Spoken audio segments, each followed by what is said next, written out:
It's Tuesday, the 9th of September. Welcome to the President's Daily Brief. I'm Mike Baker, your eyes and ears on the world stage.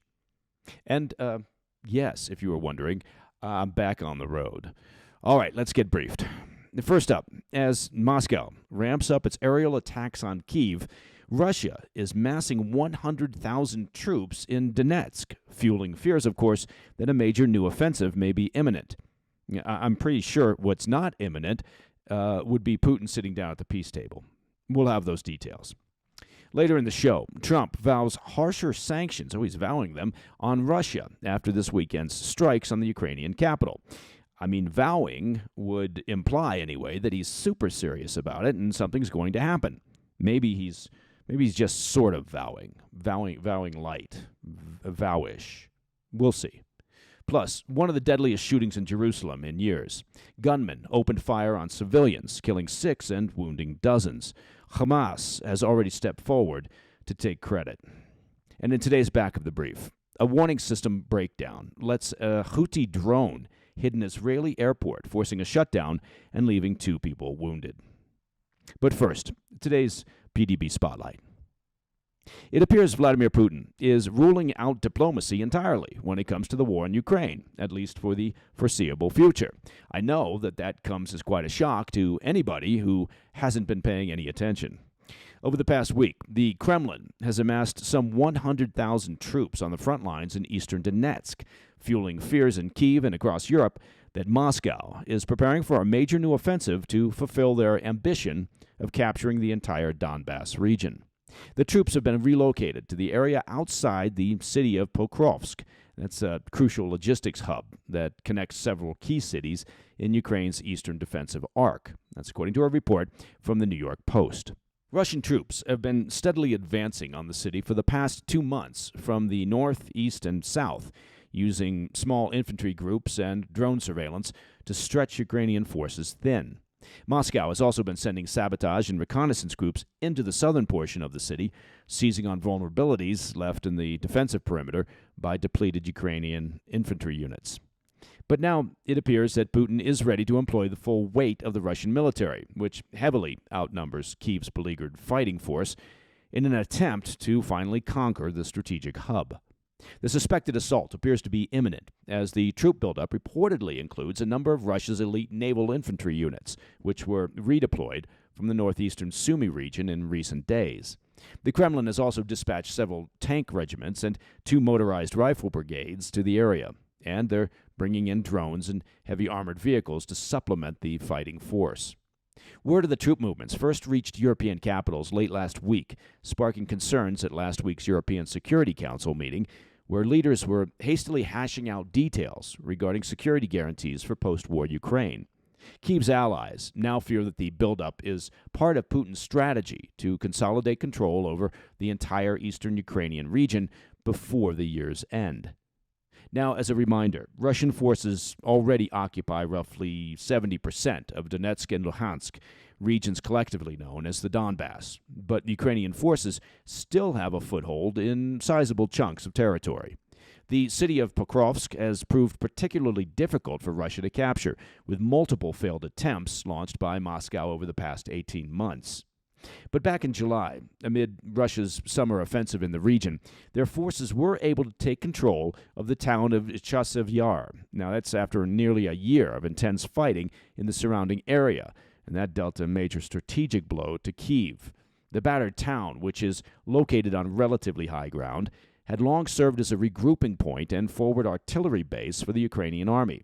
Russia regarded it as one of Ukraine's best defended strongholds, given its elevated geography and rough terrain.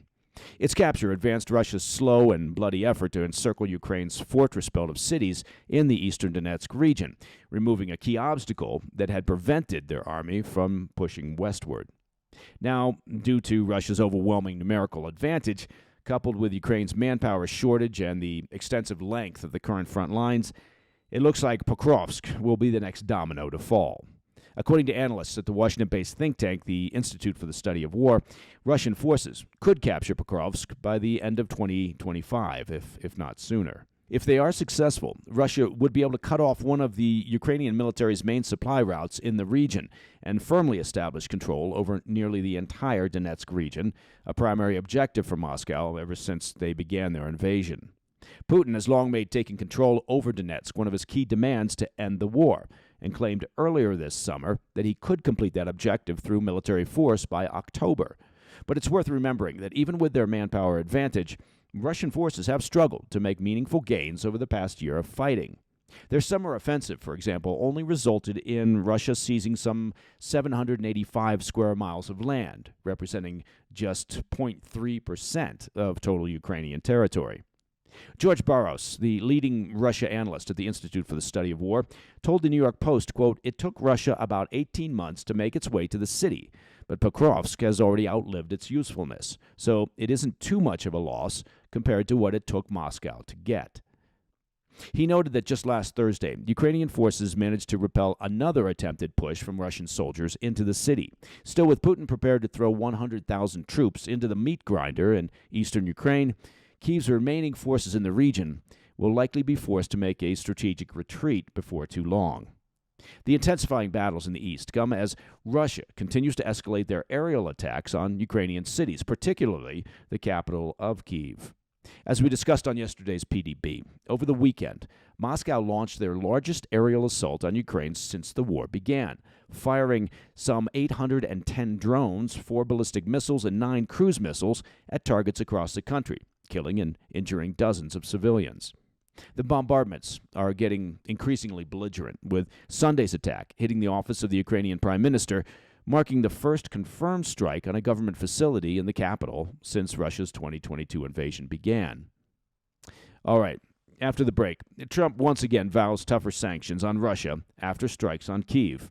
And Hamas takes credit for a deadly shooting in Jerusalem that left 6 dead and dozens wounded. I'll be right back.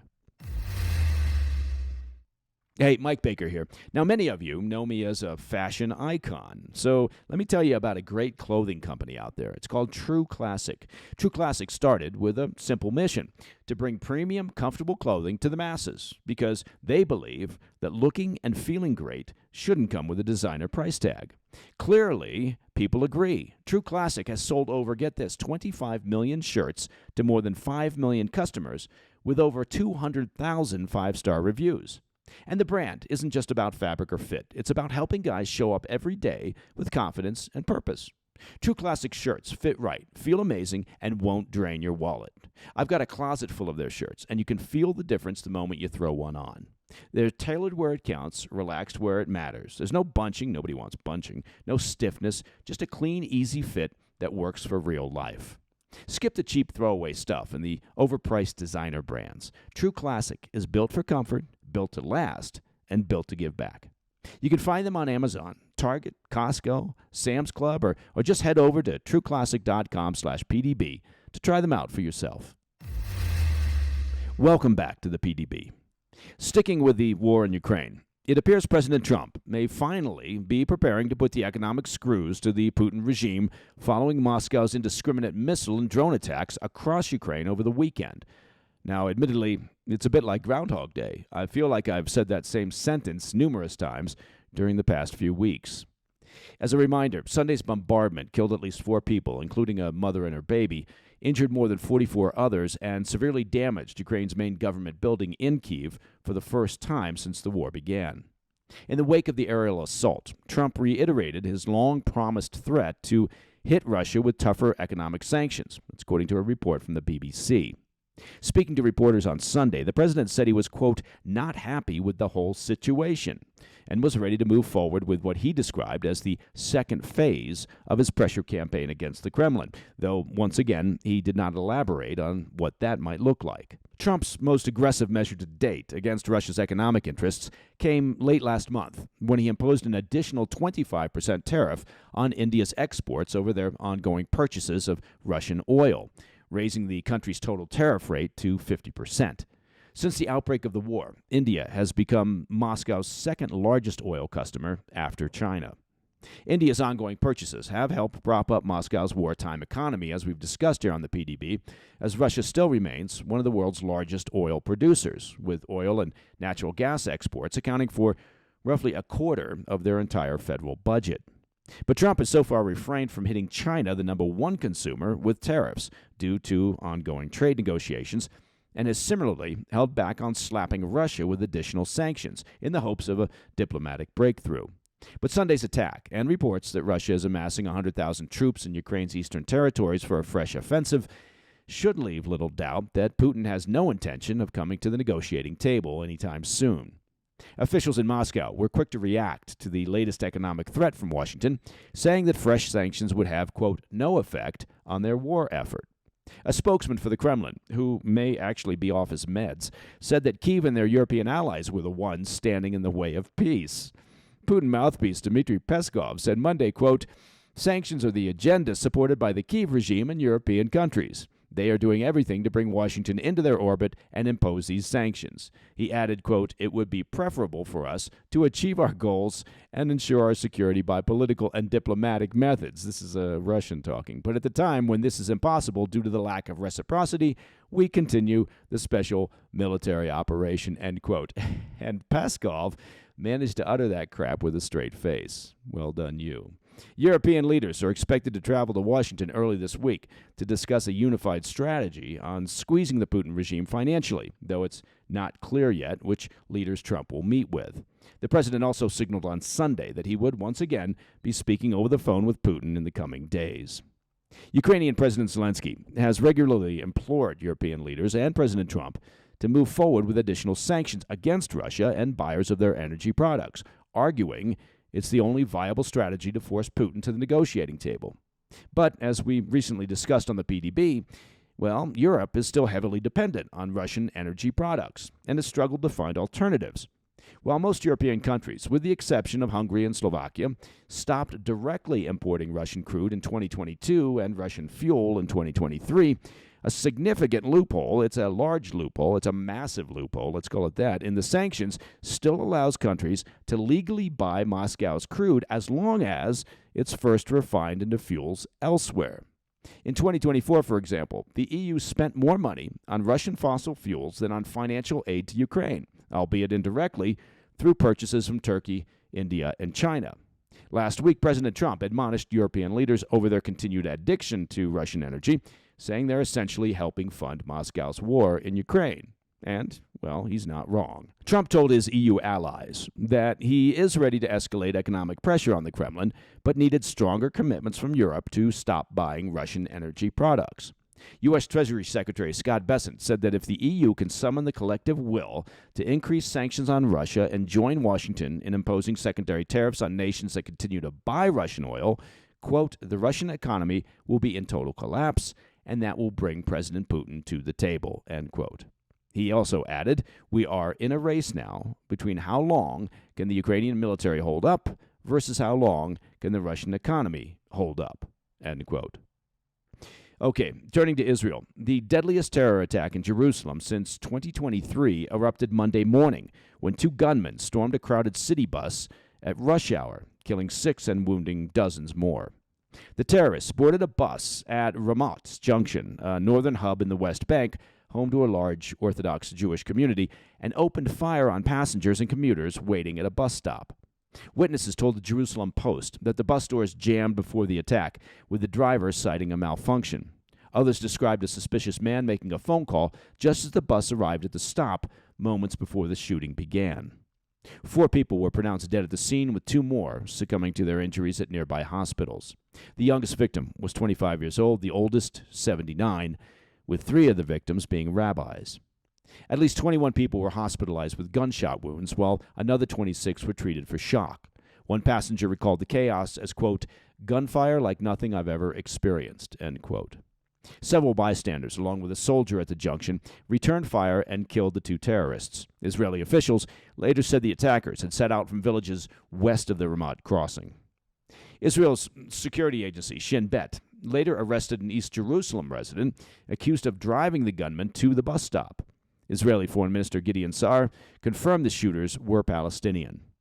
Following the attack, Israeli forces sealed off nearby villages, launching a dragnet for potential accomplices. The IDF dispatched 4 companies to reinforce checkpoints and conduct interrogations, while soldiers were deployed alongside police to, in the Army's words, quote, thwart terrorism. Weapons recovered from the scene included rifles, ammunition, and a knife. Israeli Prime Minister Netanyahu, who toured the site with National Security Minister Itamar Ben-Gvir, after conferring with security chiefs, pledged to continue what he called a, quote, war against terrorism on multiple fronts. Hamas and Palestinian Islamic Jihad quickly welcomed the bloodshed, though neither terror faction formally claimed responsibility. In a statement, Hamas labeled the attack a, quote, heroic and exceptional operation. Yes, shooting up a bus stop, super heroic. Framing it as, quote, natural response to Israel's campaign in Gaza. The Iran-backed group's rhetoric went further, casting the shooting as retribution for both the new offensive in Gaza City and alleged desecration of the Al-Aqsa Mosque, a reference to recurrent clashes between Israeli police and Palestinian worshippers at that Jerusalem holy site. In Hamas's statement, the Jerusalem bus shooting was proof that militants could still strike, quote, the heart of Jerusalem, despite Israel's ongoing military offensive in the Strip. The attack adds to a bloody pattern of assaults on civilians in Jerusalem since the Gaza war began. Back in 2023, a Palestinian man opened fire near a synagogue in the city, killing 7. And as our longtime PDB listeners may recall, in September 2024, 3 Israelis were gunned down in a similar attack at a Jerusalem bus stop. All right, coming up next in the back of the brief, a Houthi drone slams into an Israeli airport after the country's alert system failed. More on that story when we come back. Hey, Mike Baker here. Let me take just a moment to talk about protecting your hard-earned assets. Now, when you hear about inflation worries, or when you look around, you see the national debt in the U.S. is over $37 trillion, or you just hear about all the global uncertainty, do you ever think to yourself, maybe now would be a good time to purchase gold? Well, that would be a logical thought. Look, whether as a hedge against inflation or peace of mind during global uncertainty or just for sensible diversification, the Birch Gold Group believes that every American should own physical gold. And so, let me tell you about something special that they've created.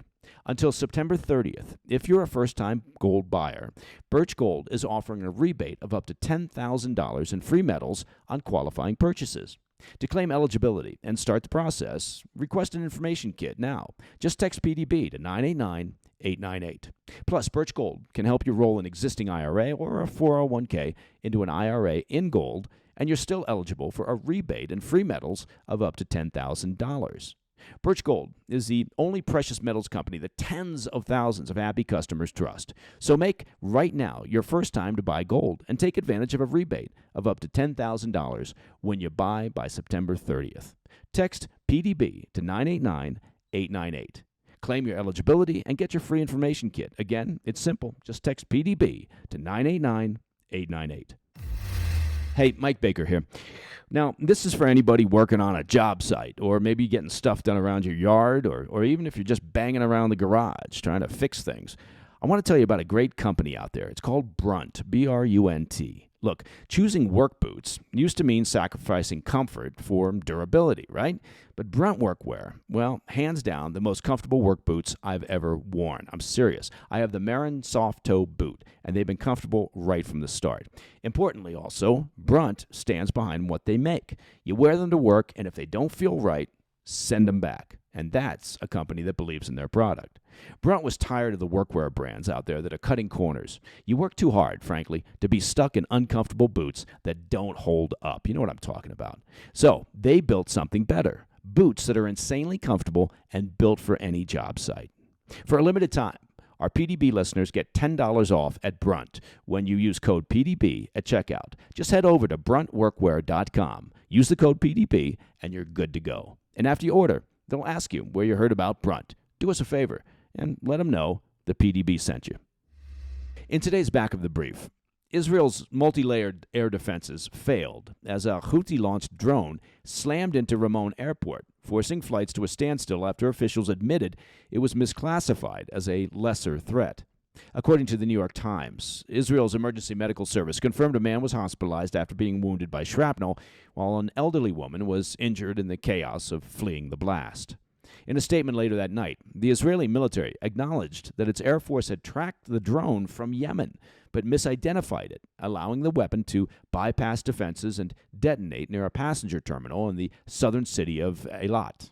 The statement insisted there was, quote, no indication of a technical malfunction in an attempt to soothe civilian concerns and promised an extensive investigation. Notably, 2 other drones launched from Yemen the same night were intercepted before they breached Israeli airspace. The Houthis, who since the Gaza war began have lobbed waves of drones and missiles at Israel, and of course also at shipping lanes in the Red Sea, claimed responsibility. A rebel spokesman declared that, quote, all airports in Israel will be unsafe and will be continuously targeted until Israel halts its Gaza offensive. The drone strike comes just weeks after our coverage of Israel's targeted killing of senior Houthi leaders, including the terror group's prime minister, Ahmed al-Rahawi. At the time, rebel commanders pledged reprisals would escalate, and Sunday's attack appears to have been designed as proof of that vow. Israeli Defense Minister Israel Katz condemned the assault, warning the Houthis were, quote, again firing at Israel, and pledged a forceful response from the Jewish state. Israeli news outlets later confirmed Ramon Airport resumed operations after a shutdown of several hours. But the incident revived bitter memories of May, when a Houthi missile evaded Israeli defenses and briefly shut down flights at Ben Gurion Airport near Tel Aviv. Taken together, these breaches underscore a troubling pattern. Despite Israel's celebrated air defense network, repeated Houthi strikes are probing its seams and exposing some vulnerabilities. As we've tracked here on the PDB, the Houthis remain one of Tehran's strongest proxies, at a time when Hamas is reeling from leadership losses and territorial setbacks in Gaza, and Hezbollah in Lebanon faces not only relentless Israeli airstrikes, but also a government-backed disarmament plan that has left the group severely exposed. And that, my friends, is the President's Daily Brief for Tuesday, the 9th of September. Now, if you have any questions or comments, please reach out to me at pdb@thefirsttv.com. And, of course, to listen to the show ad-free, well, you can do that. Just become a premium member of President's Daily Brief by visiting pdbpremium.com. I'm Mike Baker, and I'll be back later today with the PDB Afternoon Bulletin. Until then, stay informed, stay safe, stay cool. Hey, thanks for tuning in. If you enjoyed this video, don't forget to hit that like button and leave a comment, a really positive, nice, and kind comment. That would be appreciated. And if you're not already subscribed to our channel, make sure to subscribe and turn on notifications so you don't miss any of our daily updates.